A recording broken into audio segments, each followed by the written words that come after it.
Welcome to my YouTube channel. මම විහංගා fourth year medical student කෙනෙක්. මම මේ වීඩියෝ එක විශේෂයෙන්ම කරන්න හිතුවේ මේ සැරේ A-level කරන්න ඉන්න නංගිලා මල්ලිලාට. ඒකට ඒගොල්ලන්ට දැන් ඉතුරු වෙලා තියෙන මාසයක් වගේ කාලයක්. ඒ මාසය ඇතුළත මේ සති 4 ඇතුළත ඔයගොල්ලෝ කරන වැඩ පිළිවෙල අනුව වැඩ කරන ප්‍රමාණය අනුව ඔයගොල්ලෝගේ රිසල්ට් එකට ලොකු බලපෑමක් එල්ල වෙනවා. මොකද ඔයගොල්ලෝ අවුරුදු 2කමාරක් එහෙම නැත්නම් සෙකන්ඩ් ෂයි කරපු කෙනෙක් නම් අවුරුදු 3කමාරක් තිස්සේ කරපු වැඩ හරිම පිළිවෙලකට මේ සති 4 ඇතුළත ඔයගොල්ලෝ කරගෙන යන්න ඕනේ. මම වැඩි වෙලාවක් ගන්නේ නැතුව ඔයගොල්ලෝ කොහොමද මේ සති 4 ප්ලෑන් කරගන්නේ කියලා ඔයගොල්ලන්ට කියන්නම්. මම මුලින්ම කියන්නම් බයෝ කරන කෙනෙක් කොහොමද මේ සති 4 ඇතුළත වැඩ කරන්නේ කියලා. එතකොට අපි දන්නවා බයෝ කියලා කියන්නේ අපි ඊයේ පාඩම් කරපු එක අද වෙද්දි සමහර වෙලාවට මතක නැහැ. හෙට බලද්දි තවත් අමතක වෙලා තියෙනවා.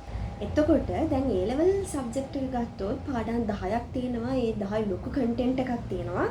හැබැයි මේ මුළු content එකම පැය 2ක් ඇතුළත ඔයගොල්ලෝ ගිහිල්ලා MCQ paper එකකටයි පැය 3ක් ඇතුළත ගිහිල්ලා SCQ essay paper එකකටයි ටග පොඩි කාලයක් ඇතුළත මතක් කරලා answers ලියන්න ඕනේ. එතකොට මේ ලොකු content එක අන්තිම දවස් ටිකේ ඔයගොල්ලෝ පුළුවන් උපරිමයේ ආයි revise කරගත්තොත් ඔයගොල්ලන්ට ලොකු කරුණු ප්‍රමාණයක් ඔළුවේ තියාගෙන ගිහිල්ලා paper එකට ලියන්න පුළුවන්. ඒක නිසා අපි අන්තිම දවස් 5 අපේ සති 4 අන්තිම දවස් 5 බයෝ වලට විතරක් වෙන් කර ගන්න ඕනේ. මම කරපු දෙන්නේ. එතකොට මේ වෙන් කරගත්තු දවස් 5 ඇතුළත සම්පූර්ණ සිලබස් එකේ ඔයගොල්ලන්ට පුළුවන් උපරිම ඔයගොල්ලෝ රිවයිස් කරගෙන යන්න ඕන. එතකොට ප්‍රධාන වශයෙන්ම අපි මෙහෙම කරනකොට මුල්තල දෙන්න ඕන පාඩම් කිහිපයක් තියෙනවා. ඒ තමයි පළවෙනි යුනිට් එක, දෙවෙනි යුනිට් එක, තුන්වෙනි යුනිට් එක, 4 විශේෂයෙන්ම සත්වයා පස්වෙනි යුනිට් එකට ලොකු අවධානයක් දෙන්න ඕනේ. එතකොට මේ පස්වෙනි යුනිට් එකේ මොකද අපි ගත්තොත් පහුගිය 2020 ඉඳන් ගත්තොත් සත්වයාගෙන් විතරක් එසේ questions දෙකක් අහලා තියෙනවා. ඒ කියන්නේ 50%ක SCQ ලකුණු ප්‍රමාණයක් සත්වයාට වෙන් වෙලා තියෙනවා. ඒක සමහර විට මේ අවුරුදු වෙනස් වෙන්න පුළුවන්. හැබැයි අපි ගත්තොත් එහෙම සත්වයා පාඩම් කරන එකෙන් ඔයගොල්ලන්ට essay paper එකේ විතරක් නෙමෙයි MCQ paper එකේ SCQ paper එකේ ලොකු ලකුණු ප්‍රමාණයක් කවර් කරගන්න පුළුවන්. ඊට පස්සේ ඔයගොල්ලෝ මුල් තැන දෙන්න ඕනේ පාඩමක් තමයි පරිසරයයි ශුද්ධ ජීව විද්‍යාවයි. එතකොට මේ පාඩම් දෙකට අමතරව ඉතුරු ලෙසන්ස් ටිකත් කවර් කරගෙන තියෙනවා නම් ඒවත් ටක් ගාලා රිවයිස් කරගෙන යන්න ඕනේ. එහෙම ලෙසන්ස් ටික කවර් කරගන්න බැරි කෙනෙක් ඉන්නවා නම් ඒගොල්ලන්ට MCQ points වලට විතරක් රෙඩි වෙන්න පුළුවන්. නැත්තම් මේ දවස් 5 ඇතුළත ඔයගොල්ලෝ අලුතින් කරුණු පාඩම් කරන්න යන්න එපා. ඒක ඔයගොල්ලන්ට සමහර විට පාඩම් කරගන්න බැරි වුණොත් ඔයගොල්ලෝ ස්ට්‍රෙස් එකේ ඉන්න නිසා ඔයගොල්ලන්ට මතක හිටින්නේ නැති වෙනවා. සමහරලාට කලින් පාඩම් කරපු ඒවා අමතක වෙලා කියලා ඔයගොල්ලෝ කලබල වෙනවා. ඒක නිසා මේ අන්තිම දවස් 5 ඇතුළත ඔයගොල්ලෝ අලුතින් දෙයක් පාඩම් කරන්න යන්න එපා බයෝ සබ්ජෙක්ට් එකේ. එතකොට දැන් පළවෙනි සති 3 ගත්තොත් එහෙම පළවෙනි සති 3 දවස් 7 ඔයගොල්ලන්ට සබ්ජෙක්ට් 3ට බෙදා ගන්න පුළුවන්. විශේෂයෙන්ම බයෝ කරන කෙනෙක් සතියේ දවස් 7න් දවස් 3ක් බයෝ වලට දෙකක් ෆිසික්ස් වලට දෙකක් කෙමිස්ට්‍රි වලට දාගන්න. මේ දවස් දෙක එක්ක ඔයගොල්ලන්ට එක ළඟ දවස් දෙකක් දාගන්නත් පුළුවන්. නැත්තම් දවසක් කර දවසක් මාරුවට සබ්ජෙක්ට්ස් වෙනස් කරලා ඔයගොල්ලන්ට පාඩම් කරන්නත් පුළුවන්. දැන් මම කරපු විදිහේ මාරුවට අද කෙමිස්ට්‍රි කරා නම් හෙට ෆිසික්ස් කරා අනිද්දා බයෝ කරා. ඒ වගේ මාරුවට කරන එක ගොඩක් වෙලාවට සමහරලාට අපේ ඔළුවටත් රිලැක්ස් එකක් වෙනවා එකම සබ්ජෙක්ට් එක කරනවට වඩා. සමහර අයට ඒ ටික එක දිගටම කරගෙන යන එක ඉෆෙක්ටිව්. ඒක නිසා ඔයගොල්ලන්ට කැමති විදිහට ඒක ඔයගොල්ලන්ගේ ප්‍රෙෆරන්ස් එක අනුව හදාගන්න පුළුවන්. මේ සති 4 ඇතුළත ප්‍රධාන වශයෙන්ම ඔයගොල්ලෝ මුල් තැන දෙන්න ඕනේ පාස් පේපර්ස් කරන්න. එතකොට මේ පාස් පේපර්ස් කරන එකෙන් ඔයගොල්ලන්ට කොහොමද ප්‍රශ්න අහලා තියෙන්නේ, කොහොමද මාකින් ස්කීම්ස් හදලා තියෙන්නේ ගැන ලොකු අවබෝධයක් අරගෙන අර පාස් පේපර් එකේ තියෙන ස්ට්‍රක්චර් එක අනුව ඔයගොල්ලන්ට පේපර් එකට රෙඩි වෙලා යන්න පුළුවන්. මොකද පාස් පේපර් එකේ අහන ස්ට්‍රක්චර් එකටම තමයි මේ සැරේ පේපර් එකත් හැදෙන්නේ. ඔයගොල්ලන්ට 2025න් පටන් අරගෙන පිටිපස්සට පාස් පේපර්ස් කරගෙන යන්න පුළුවන්. පාස් පේපර්ස් කරද්දී අනිවාර්යයෙන්ම ඔයගොල්ලෝ ටයිමින් තියලා කරන්න ඕනේ. මොකද ටයිමින් තියලා කරේ නැති වුණොත් එහෙම ඔයගොල්ලෝ පළවෙනි වතාවට නම් ටයිම් කරලා පේපර් එකක් කරන්න එක්සෑම් එකට ගිහිල්ලා ඔයගොල්ලන්ට ඒ ස්පීඩ් එක සමහරලාට ගන්න බැරි වෙන්න පුළුවන්. එතකොට දැන් අපි හිතමු පළවෙනි සතියේ පළවෙනි දවසේ අපි කරන්නේ ෆිසික්ස්. එතකොට ෆිසික්ස් කරනවා නම් ඔයගොල්ලන්ට පුළුවන් මම ඒ දවස්වල හරියටම 7:00ට තමයි හැමදාම වැඩ කරේ. මම ටිකක් රෑ වෙනකම් පාඩම් කරන්න කැමති කෙනෙක්.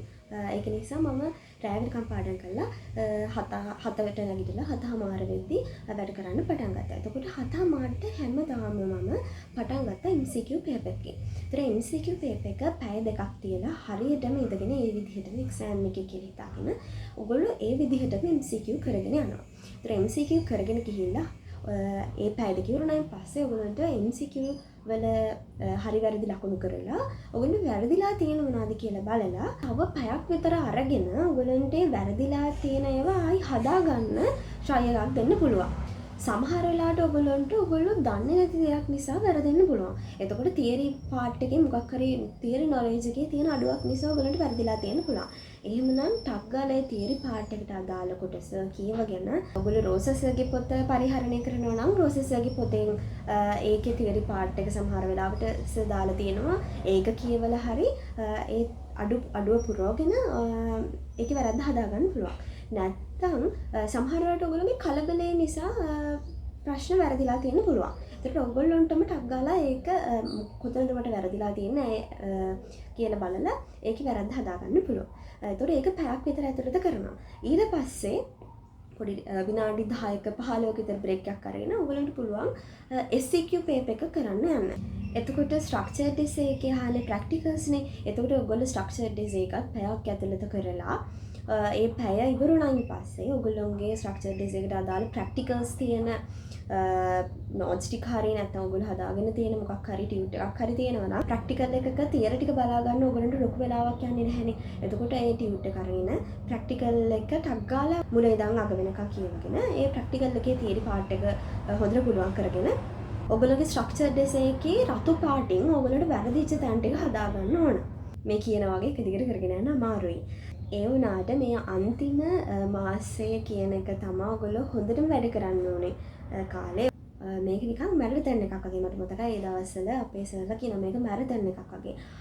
හෙමින් වැඩ කරගෙන ඇවිල්ලා අන්තිම ටිකේ වේගෙන්ම වැඩ කරන කෙනා අන්තිම ටිකේ හරියට තිතට වැඩ කරගෙන යන කෙනාට හොඳ රිසල්ට් එකක් ගන්න පුළුවන්. ඒක නිසා කොහොම හරි මේ මාසේ අල්ලගෙන වැඩ කරගෙන ගියොත් ඔයගොල්ලෝගේ රිසල්ට් එක ගැන බය වෙන දෙයක් නැහැ. ඊළඟට යනවා ඔයගොල්ලෝ essay questions කරන්න. ඒතකොට essay එක පැය දෙකයිනේ. එතකොට ඒකත් පැය දෙක ටයිමින් තියලා ඔයගොල්ලෝ කරනවා. ඊට පස්සේ රතු පැනක් අරගෙන හොඳට ඔයගොල්ලන්ට වැරදිලා තියෙන තැන් මොනවද කියලා මාක් කරගන්නවා. ඔයගොල්ලෝගේ තියරි නොලෙජ් එකේ අඩුපාඩුවක් තියෙනවා නම් ඒ ගමන්ම ඔයගොල්ලෝ හදා ගන්නවා. ඊට පස්සේ ඔයගොල්ලන්ට ටිකක් අමාරුයි කියලා තේරිච්ච ප්‍රශ්න ඔයගොල්ලෝ අතහැරපු essay ප්‍රශ්න ටික කරන්න පුළුවන්ද කියලා try එකක් දෙනවා. එතකොට මේ ප්‍රශ්න ටික කරන්න ඔයගොල්ලන්ට අඩුම ගානේ පැය 3ක් essay ප්‍රශ්න ටික කරන්න පැය 3ක් 3:00ක් යනවා. ඔයගොල්ලෝ අතහැරපු essay ප්‍රශ්න වලට theory part එකේ අලුතින් ඉගෙන ගන්න කොටසක් තියෙනවා නම් ඒක ගැන ලොකු අවධානයක් යොමු කරන්න එපා. ඔයගොල්ලෝගේ අමතක වීමක් මොකක් හරි තියෙන knowledge එකේ තියෙනවා නම් ඒක හදා ගන්නවා ඔයගොල්ලෝ අතහැරපු ප්‍රශ්න වල. මේ පේපර් එකක් කරන්න ඔයගොල්ලන්ට පැය 10ක් විතර අවම නැත්නම් පැය 11ක් විතර යනවා. ඔක්කොම විවරණත් කියවලා වැරදි හදාගෙන අඩුපාඩු ඔක්කොම හදාගෙන. ඔයගොල්ලන්ට සාමාන්‍යයෙන් මේ අන්තිම මාසේ පැය 12ක් 13ක් වැඩ කරන්න පුළුවන් නම් හොඳයි. මොකද ඔයගොල්ලෝ කරන මම කලිනුත් කිව්වා වගේ ඔයගොල්ලෝ ගොඩාක් වැඩ කරනවා. ඔයගොල්ලෝ කියන්නේ කාර්යක්ෂම විදිහට වැඩ කරන්න ඕනේ. නිකන් කරන්නම් වාලි කරලා නැහැ. ලොකු ප්‍රමාණයක් ආවරණය කරගත්තොත් රිවයිස් කරගන්න ඔයගොල්ලෝගේ අර long term memory එක ආයෙ අලුත් කරගන්න පුළුවන්. ඒක නිසා පැය 12ක් 13ක් ඊට වඩා වැඩි කරගන්න පුළුවන් නම් ඒත් හොඳයි. ඒ විදිහට එක දවසට එක අවුරුද්දක පාස් පේපර් එක ගානේ කරොත් ඔයගොල්ලන්ට එක සබ්ජෙක්ට් එකකින් පාස් පේපර්ස් දෙකක් කරනවා. සති 3 ඉවර වෙද්දී පාස් පේපර්ස් 6ක් පිටිපස්ස අවුරුදු 6ක කරලා ඉවර කරගන්න පුළුවන්. මේ විදිහටම කෙමිස්ට්‍රි වලටත් කරනවා බයෝ වලටත් කරනවා. අපි අන්තිම සතියේ දවස් 5ක් බයෝ වලට වෙන් කරානේ. එතකොට ඉතුරු දවස් දෙකේ, කියන්නේ කලින් දවස් දෙකේ එක්සෑම් එකට ළඟ දවස් 5 නෙමෙයි.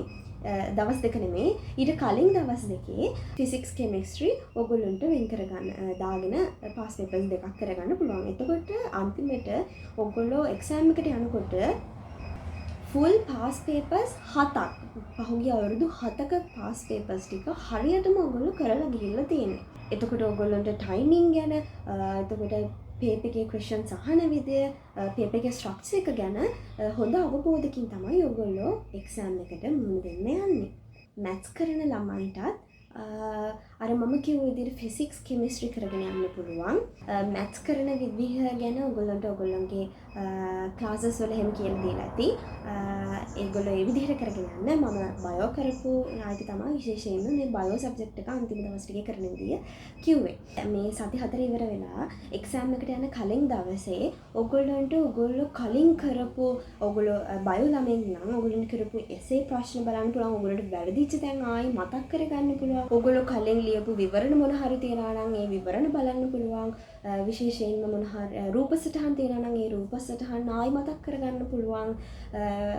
පහුගිය ඔයගොල්ලෝ කරපු ඔයගොල්ලන්ට වැරදිච්ච දැන් ආයි බලාගෙන කහිත කලබල කරගන්නේ නැතුව හරිම සැහැල්ලුවෙන් එක්සෑම් එකට ගිහිල්ලා එක්සෑම් එකට මුහුණ දෙන්න ඕනේ. මොකද කලබල වුණොත් අපි දන්න දේ පවා මතක වෙනවා. සමහර විට ඔයගොල්ලන්ට හිතෙන්න පුළුවන් මට දැන් කිසිම දෙයක් මතක නැහැ. මගේ ඔළුවේ කිසිම දෙයක් නැහැ. නෑ එහෙම නෑ. ඔයගොල්ලෝ මෙච්චර කාලයක් හොඳට වැඩ කරා. එතකොට ඒ පාඩම් කරපු දේ කොහේ හරි ඔළුවේ තැනක තැම්පත් වෙලා තියෙනවා.